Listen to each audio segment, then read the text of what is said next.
اور پھر بریلی کے امام نے تو قلم ہی توڑ دیا. اعلیٰ حضرت لکھتے ہیں سرکار کے اہل بیت کے تعلق سے, لکھتے ہیں اعلیٰ حضرت پارا ہے صحف گنچہائے قدس اہل بیت نبوت پہ لاکھوں سلام.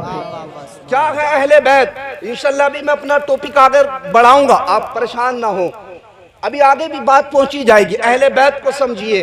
کون ہے اہل بیت؟ جب اللہ کے پیغمبر علیہ الصلوۃ والتسلیم دنیا فانی سے ظاہری طور پر رخصت ہو رہے تھے, سمجھ میں آ رہی ہے بات آپ کے؟ ادھر ذہن کیجئے. جب آقا علیہ الصلوۃ والتسلیم دنیا فانی سے ظاہری طور پر رخصت ہو رہے تھے تو لوگوں اللہ کے پیغمبر علیہ الصلوۃ والتسلیم نے اپنے صحابہ کو جمع کیا. مصطفیٰ کے صحابہ جمع ہوئے, دیکھا کہ مصطفیٰ کی طبیعت علیل ہے, سرکار کے اوپر بخار ہے, مصطفیٰ بیماری میں مبتلا ہے. سرکار نے ایک جملہ ارشاد فرمایا. آقا فرماتے ہیں میرے صحابہ سنو سنو, میں تو دنیا سے جا رہا ہوں لیکن جاتے جاتے تمہیں دو چیزیں دے کر کے جا رہا ہوں, اگر ان دونوں چیزوں کو تم مضبوطی سے تھامے رہو گے تو کبھی بھی گمراہ نہیں ہوگے. صحابہ عرض کرتے ہیں آقا وہ دو چیزیں کون سی ہیں؟ سرکار فرماتے ہیں میرے غلاموں سنو, دو چیزیں یہ ہیں, ایک ہاتھ میں اہل بیت کو تھامے رہنا, دوسرے ہاتھ میں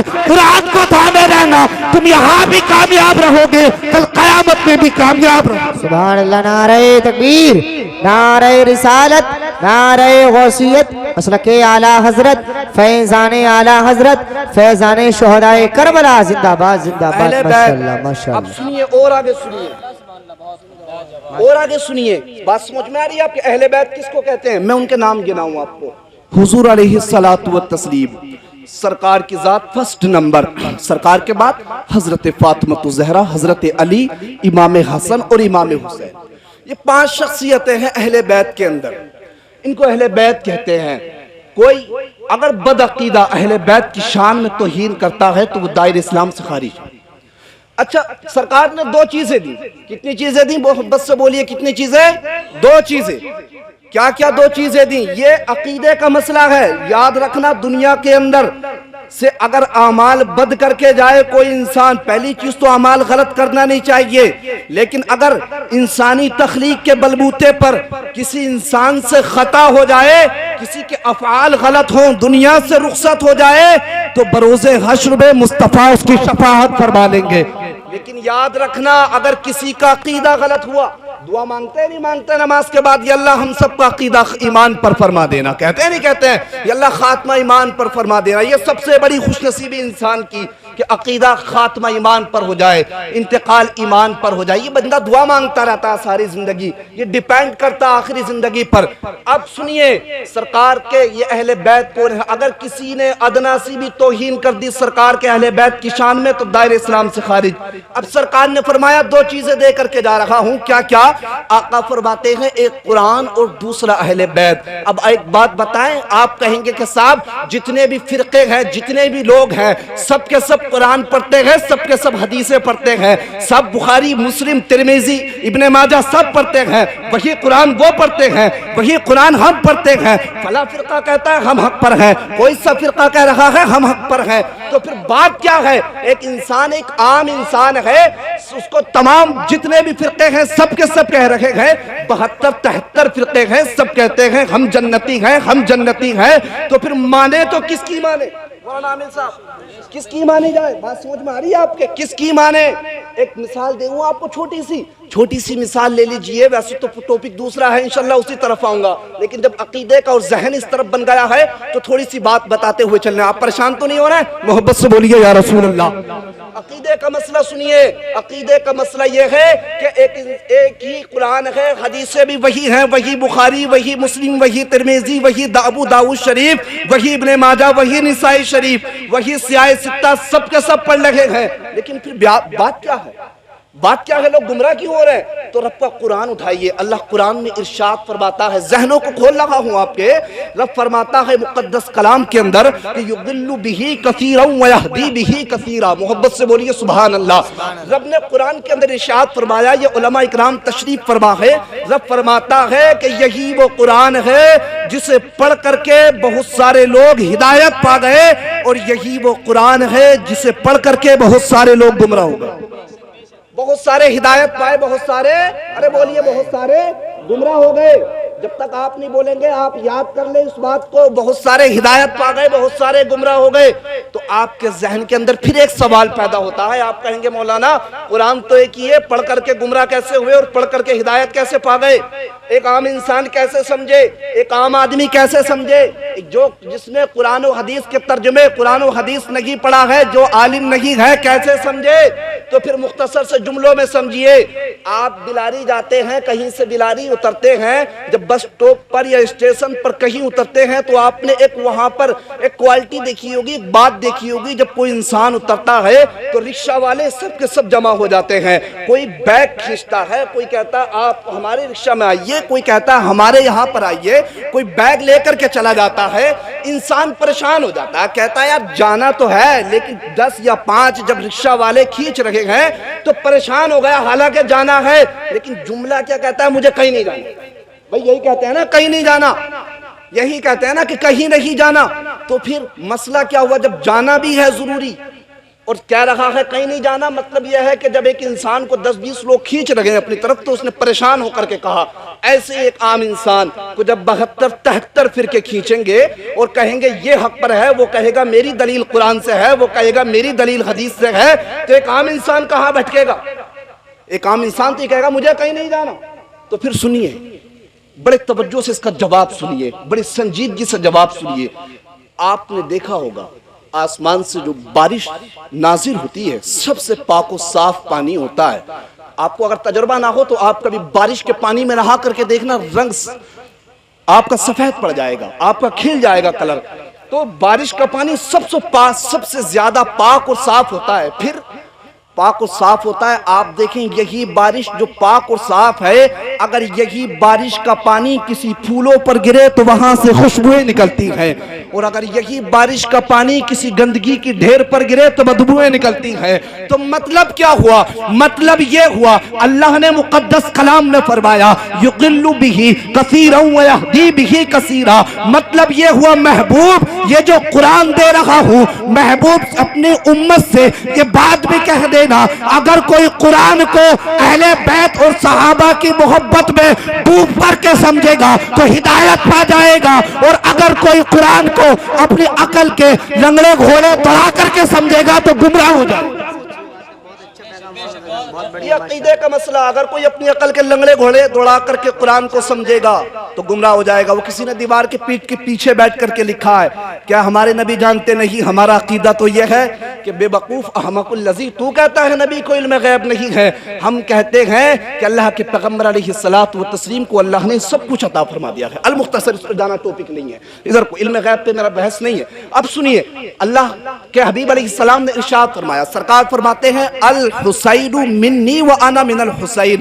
آقا ارشاد فرماتے ہیں کہ حسین مجھ سے ہے اور میں حسین سے۔ کیا فرمایا سرکار نے؟ محبت سے بولیے سبحان اللہ۔ کیا فرمایا آقا؟ فرماتے ہیں حسین مجھ سے ہیں اور میں حسین سے ہوں۔ اب یہاں پر بھی ایک نقطہ دے رہا ہوں آپ کو، آپ یہ بتائیں کہ حسین کون ہے مصطفیٰ کے؟ اب میں بتا سکتا ہوں کوئی کھڑے ہو کر کے مجمع میں سے کون ہے حسین مصطفیٰ کے؟ نواسے، نواسے ہیں نا بھائی، بیٹی کے بیٹے ہیں تو نواسے تو ہوئے۔ تو اپنے ذہنوں پر زور ڈال کر کے ایک بات بتائیں، سرکار نے فرمایا حسین مجھ سے ہے اور میں حسین سے ہوں، تو پھر ذہنوں پر زور ڈال کر کے بتائیں کہ نانا سے نواسا ہوتا ہے یا نواسے سے نانا ہوتا ہے؟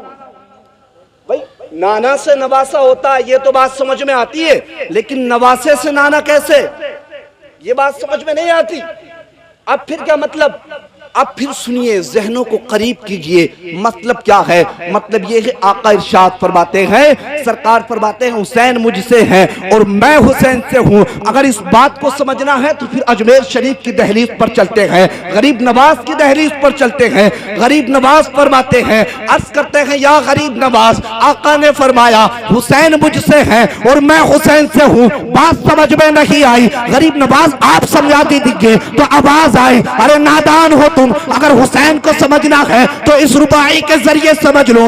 غریب نواز فرماتے ہیں شاہ است حسین، بادشاہ است حسین، دین است حسین، دین پناہ است حسین، سرداد نداد در دست یزید، حقہ کے بنا الہ است حسین، آپ کہیں گے مولانا ابھی بھی بات سمجھ میں نہیں آئی، یہ مصرے تو فارسی کے اندر ہے، ہمارے تو فارسی آتی رہی، معاملہ کیا ہے؟ تو پھر ذہنوں کو قریب کیجئے گا، اور ذہن کو قریب کر کے اب سمجھیے بات یہ ہے، آقا غریب نواز فرماتے ہیں لوگوں حسین کو سمجھنا چاہتے ہو تو سمجھو جب تک مصطفیٰ کی گود میں حسین رکھے، جب تک تو حسین مصطفیٰ سے رکھے، اور جیسے کہ حسین کربلا کی زمین پر چلے گئے تو میرے آقا کا دین حسین سے ہو گیا۔ سبحان اللہ، نعرہ تکبیر، نعرہ رسالت، نعرہ غوثیت، مسلک اعلی حضرت فیضان اعلی حضرت حسینی کمیٹی فیضان شہدائے کربلا، زندہ باد زندہ باد، بات ماشاءاللہ سمجھ ماشاءاللہ۔ ماری ہے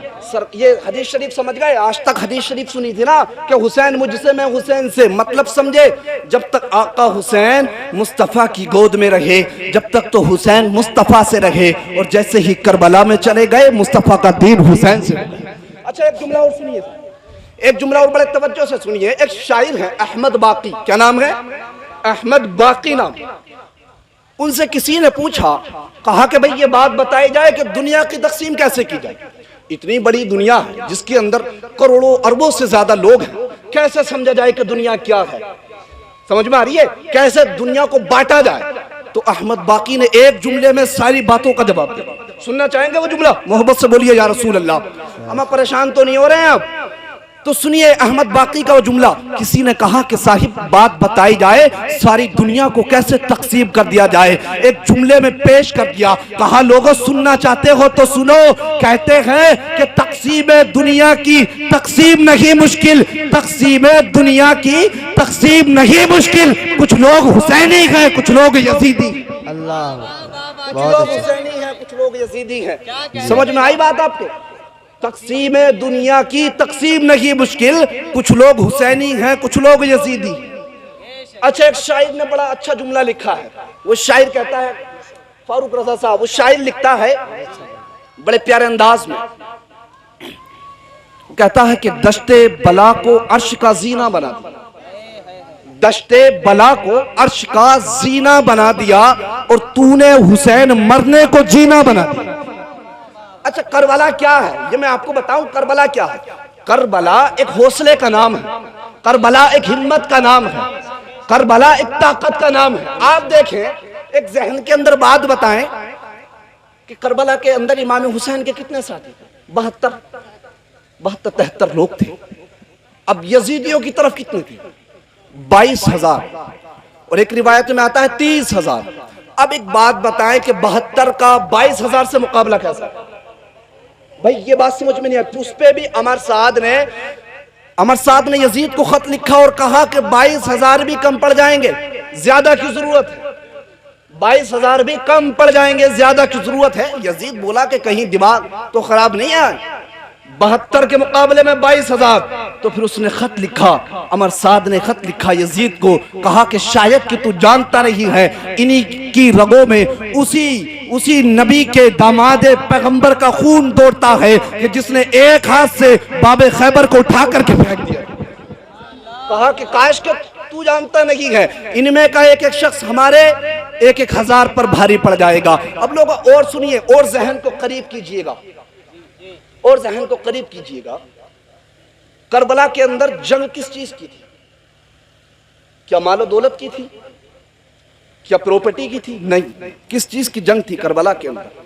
کربلا کے اندر جو جنگ تھی وہ یزیدیت اور حسینیت کے درمیان، بے شک بے شک، یزیدیت اور حسینیت کے درمیان۔ اچھا آپ اس جملے کو یاد کر کے جائیں اور عمل کریں اگر پکے حسینی ہیں تو۔ جی یزید بھی کلمہ پڑھتا تھا، آپ سب جانتے ہیں، بتانے کی آپ کو ضرورت نہیں ہے، یزید بھی کلمہ پڑھتا تھا، لیکن پھر جنگ کیوں؟ یزید بھی کلمہ پڑھتا تھا، جنگ کیوں؟ تو پھر جنگ اس لیے کی گئی کہ یزید اگرچہ کلمہ پڑھتا تھا لیکن فاسق تھا، فاجر تھا، شرابی تھا۔ امام حسین نے خود نے دیکھا اس کو شراب پیتے ہوئے، زانی تھا، لوگوں پر ظلم کرتا تھا۔ اب لوگوں ایک بات بتائیں، اپنے سینوں پر ہاتھ رکھ کر کے بتائیں، جتنے نوجوان اور بزرگ بیٹھے ہیں، یزید جواری تھا، یزید شرابی تھا، یزید زناکاری تھا، یزید بدکاری کیا کرتا تھا، لیکن بات بتائیں آج ہمارے معاشرے کے اندر کتنی یہ خامیاں پائی جائیں۔ کیا جوا کا نام بدل کر لوگوں نے سٹہ رکھ دیا؟ کیا سٹہ کھیلنا حرام نہیں ہے؟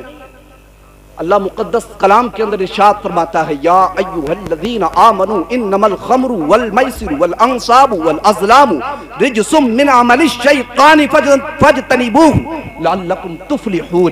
رب فرماتا ہے ایمان والو جوئے سے، بدکاری سے، شراب سے، شیطانی کاموں سے پرہیز کرو، اللہ تمہیں تقوی کی دولت عطا فرما دے گا، اللہ تمہیں تقوی کی دولت عطا فرما دے گا۔ اب بتائیں، سینوں پر ہاتھ رکھ کر کے بتائیں، اے لوگوں اپنی زندگیوں کو مزین کریں، اپنے آپ کو پاکیزہ کریں، اپنے آپ کو مقدس کریں، اور دیکھیں کہ یزیدیوں نے کتنا ظلم کیا۔ لوگوں تاریخ کے اندر آتا ہے ان یزیدی کتوں نے اتنا ظلم کیا، حتیٰ کہ ساتھ تاریخ کو امام پاک کے خیمے، جتنے بھی خیمے والے تھے سب کے لیے پانی کو بند کر دیا گیا۔ اللہ اکبر کبیرہ۔ اب ایک بات تو بتائیں تو صحیح، دل پر ہاتھ رکھ کر کے بتائیں، اس کے اندر چھوٹے بچے بھی تھے، حضرت سکینہ بھی تھی، حضرت عباس بھی تھے، حضرت علی اصغر بھی تھے۔ ظالموں نے تمام حسینیوں پر 7 تاریخ سے پانی کو بند کر دیا، اور ایک کے بعد دیگر جیسے ہی 9 عاشورہ کی تاریخ آئی، 9 محرم کی تاریخ آئی، ظالموں نے ظلم و تشدد کے پہاڑ توڑنا شروع کر دیے۔ اللہ اکبر کبیرہ۔ جیسے ہی 10ویں کا سورج نکلا، ایک کے بعد ایک شہید ہوتے رہے، کبھی اونو محمد شہید ہوئے، کبھی حضرت عباس، کبھی حضرت قاسم شہید ہوئے، کبھی علی اکبر شہید ہوئے، کبھی حضرت عباس شہید ہوئے، اللہ اکبر، کبھی حضرت علی اصغر شہید ہو گئے۔ ظالموں نے معصوم بچے کو بھی شہید کر دیا، ترس نہیں آیا۔ اللہ اکبر کبیرہ۔ اب آخر میں بچے تھے امام پاک۔ اب جیسے ہی امام حسین لاسٹ میں بچے، امام پاک جانا چاہتے تھے میدان میں، امام پاک جانا چاہتے تھے، یزیدیوں کے مقابلے میں حضرت امام زین العابدین آگے آ گئے، عرض کرنے لگے ابا حضور آپ نہیں جائیں گے، ابا حضور میں پہلے جاؤں گا۔ امام حسین نے فرمایا، کہا کہ بیٹا تم سے میری نسل آگے چلنی ہے۔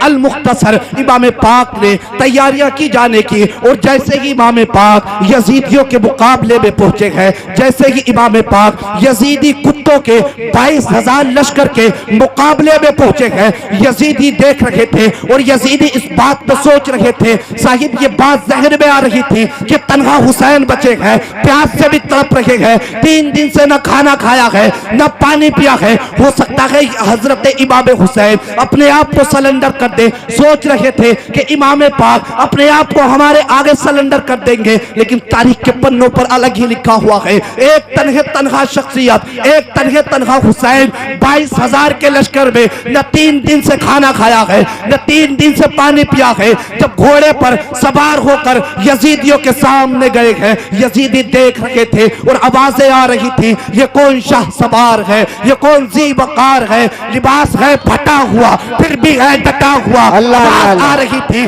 یہ بالیقین نبی کا نور عین ہے، بالیقین یہی حسین ہے۔ یزیدیوں نے دیکھا چاروں طرف سے حملہ ور شروع کر دیے، کسی نے تیروں کی بارش کی، کسی نے نیزوں کی بارش کی۔ امام پاک کا جذبہ دیکھیے، 57 یا 58 سال عمر شریف ہے میرے آقا حسین کی۔ اللہ اکبر کبیرہ۔ نہ 3 دن سے کچھ کھایا ہے نہ پانی پیا ہے۔ ادھر صاحب اگر آج کسی کے ایک بیٹے کا انتقال ہو جائے تو میرے بھائی پورا محلہ اس کو سنبھالتا ہے، تب بھی سنبھالے سے نہیں سنبھلتا ہے۔ کسی کے بھائی کا انتقال ہو جائے تو بھائی تو کہتا ہے کہ میرے تو بازو ہی ٹوٹ گئے۔ باپ کا انتقال ہو جائے لوگ کہتے ہیں سر سے سایہ چلا گیا۔ کسی کے بیٹے کا انتقال ہو جائے لوگ کہتے ہیں ریڑھ کی ہڈی ٹوٹ گئی۔ لیکن لوگوں دل پر ہاتھ رکھ کر کے بتاؤ، امام حسین کے جب 6 ماہ کے علی اصغر کو شہید کیا گیا ہوگا، جب بھائی عباس کے بازوؤں کو کاٹا گیا ہوگا، جب اونو محمد کو شہید کیا گیا ہوگا، جب علی اکبر کے لاشے کو تڑپتا ہوا دیکھا ہوگا،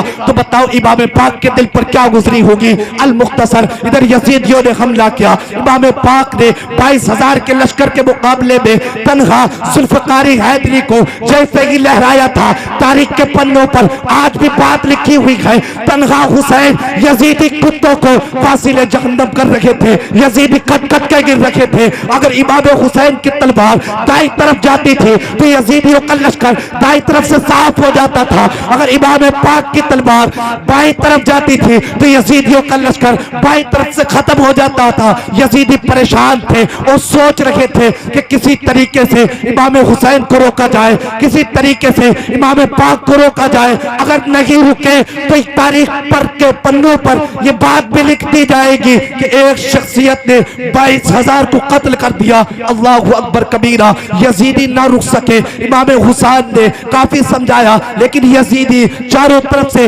حملہ آور جیسے ہی ہوئے. المختصر تاریخ کے پنوں پر بات لکھی ہوئی ہے جب یزیدیوں نے چاروں طرف سے حملہ کیا. آتا ہے تاریخوں میں امام پاک جب اپنے گھوڑے سے نیچے تشریف لے کر کے آئے 133 زخم تیروں کے تھے. 133 زخم تیروں کے تھے. 33 زخم ڈھالوں کے تھے. 34 زخم تلواروں کے تھے.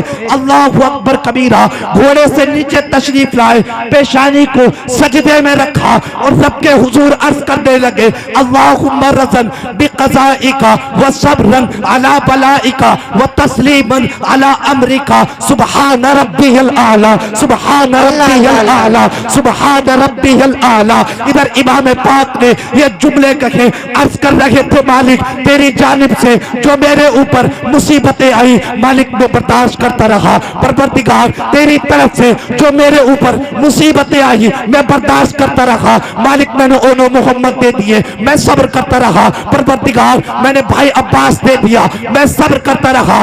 مالک میں نے اپنے حضرت قاسم کو دے دیا میں صبر کرتا رہا. علی اکبر کو دے دیا میں خوش رہا. مولا میں نے معصوم علی اصغر کو تیری راہ میں قربان کر دیا میں صبر کرتا رہا. میں تجھ سے راضی رہا. پروردگار ایک بات بتا میں تجھ سے ان تمام باتوں پر راضی ہوں. کیا تو مجھ سے بھی راضی ہے؟ کیا تو مجھ سے راضی ہے؟ آواز آ رہی تھی آواز آ رہی تھی اس نواسے پر محمد مصطفیٰ کو ناز ہے. اس نواسے پر محمد مصطفیٰ کو ناز ہے. اس بیٹے پر علی شیر خدا کو ناز ہے.